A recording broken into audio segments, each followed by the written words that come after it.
Now at 6, continuing fallout from yesterday's mass shooting in downtown Indianapolis. The call for change from local clergy and from state leaders.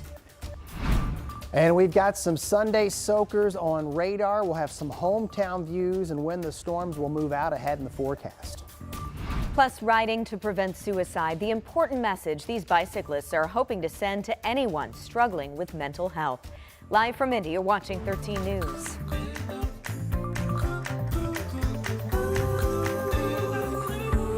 We start tonight with continued fallout from the mass shooting just after the 4th of July. In the same spot where gunfire killed 2 teens and injured 5 others, prayer took precedence this morning. Faith leaders and lawmakers gathering to seek change. Our Anna Chalker talked with them about what needs to be done now.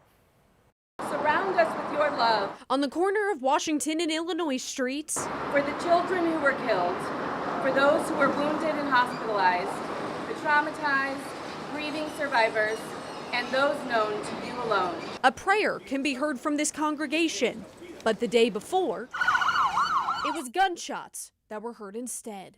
We should not be in a place where another children have senselessly been killed on our streets. Early Saturday morning, 2 teenage boys were killed and 5 other people were injured in a mass shooting downtown. Hours after, thousands were in the area celebrating the holiday. Right now, every time that we step outside of our doors, that we have to have our heads on a swivel. We have to be so careful about protecting our own children. We shouldn't have to be afraid in our own city, but our kids also shouldn't have to be afraid every time they step outside either. On Sunday, the Christ Church Cathedral congregation turned that fear into focus. They were joined by local gun violence prevention groups and State Senator Andrea Hunley in a walk from the church to the spot where the shooting happened. Grant us the conviction to strive for change.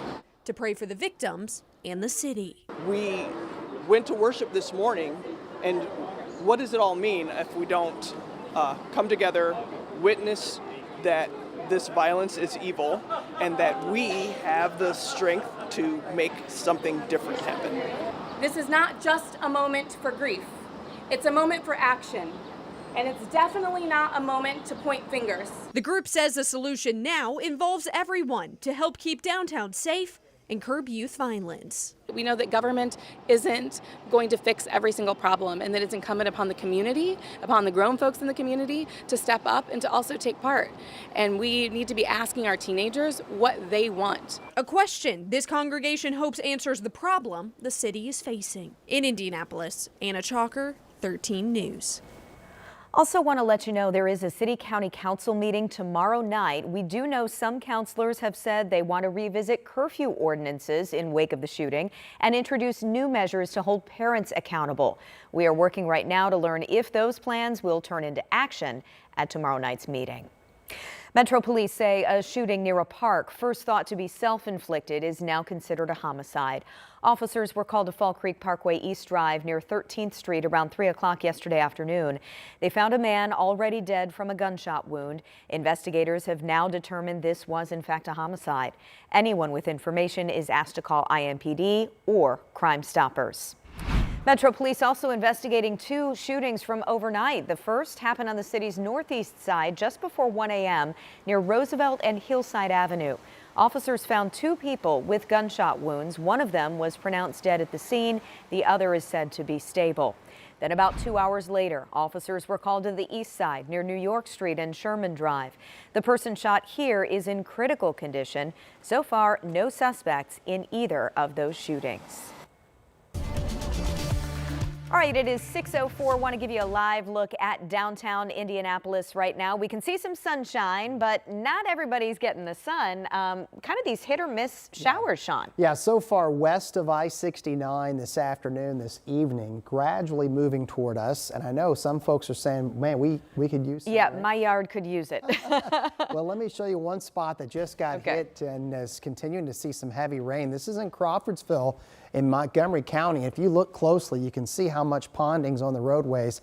And so that's really going to be the big threat with these storms. The majority of is going to be this intense rain, similar to what you might see in Florida. So 1 inch to 3 inch per hour rain rates very much on the table today. with what's moving toward the east. You can see there's Crawfordsville, there's Advance, Lebanon, Thorntown. So it's a slow east movement, but it will definitely, it's on Lebanon now. Whitestown, Sheridan in the mix here. And we'll expand the map and we'll show you there's Marion, Alexandria, and Tipton. Heads up Hamilton County, Tipton County, this will be moving through. And eventually I think gets into the metro area probably by the time we get toward 9 o'clock. Most of this should be below severe limits, but a localized 60-mile-per-hour gust, I'm not going to completely rule that out.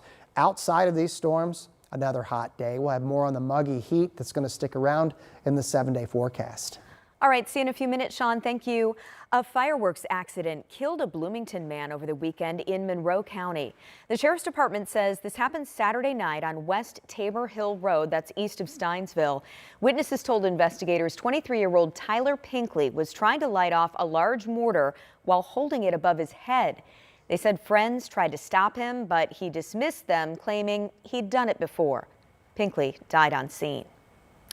Happening tomorrow, a ride across Indiana for the 24th annual Cops Cycling for Survivors. It's nearly 1,000 miles, over 13 days, all to honor fallen law enforcement and support their loved ones. This year's ride honors 4 line-of-duty deaths. That includes Deputy Fred Fissler from Hendricks County. He died back in April of 2024 after coming into contact with downed power lines while responding to a crash. The ride takes off tomorrow from Plainfield. Dozens of bicyclists today rode through White River State Park to support men's mental health. The goal of this ride, break the stigma around mental health awareness. Men make up about half the U.S. population, but they account for nearly 80% of suicides. Riders from today's event say making sure everyone has somewhere to turn for help is just the first step. We all got each other. That's it. We're here for each other. And this is not about it's not only about the people we've lost, but about the people who need us right now. So that's why we're here. Money raised at the ride benefits the Tony Bennett Memorial Foundation. It helps people who've lost a loved one to suicide. Getting close now to the All-Star game, and we've learned Caitlin Clark will have another Fever teammate at the game. Kelsey Mitchell is now an All-Star reserve. It's her 3rd time as an All-Star selection. She's leading the Fever right now, averaging 19.3 points per game. That is also a career high for her. Jackie Young will also be at the All-Star game. It's her 4th consecutive selection. The Notre Dame grad won 2 WNBA titles when she was with the Las Vegas Aces. The Pacers continue to make some off-season moves. They've now traded draft rights and cash to San Antonio to get Cam Jones. He was the 38th overall pick at this year's NBA draft. Jones will wear number 7. He'll be on the Summer League roster. Also, the Pacers have confirmed what we reported yesterday. Memphis center Jay Huff is in fact headed to Indy. In exchange, the Grizzlies get a 2029 second-round pick and the option to swap a second-round pick in 2031. Huff will wear number 32. Happening tomorrow, Zionsville will celebrate a hometown hero, Indy 500 winner Alex Palou. The Spanish driver lives in Zionsville. He's the town's first ever Indy 500 winner. So during tomorrow's town council meeting, there will be a public meet and greet starting at 6:30, and Palou's number 10 show car will be on display at the Zionsville Town Hall. Pretty cool. Still ahead tonight, 147,000 new jobs added last month. Why those numbers don't tell the full story. Next. Sean? Yeah, we got storms on radar right now. The muggy air, it's going to hang around. A humid 7-day forecast on the way. And later, rescue crews continue to try to find those still missing after catastrophic flooding in Texas. Volunteers share the difference they're hoping to make for impacted families.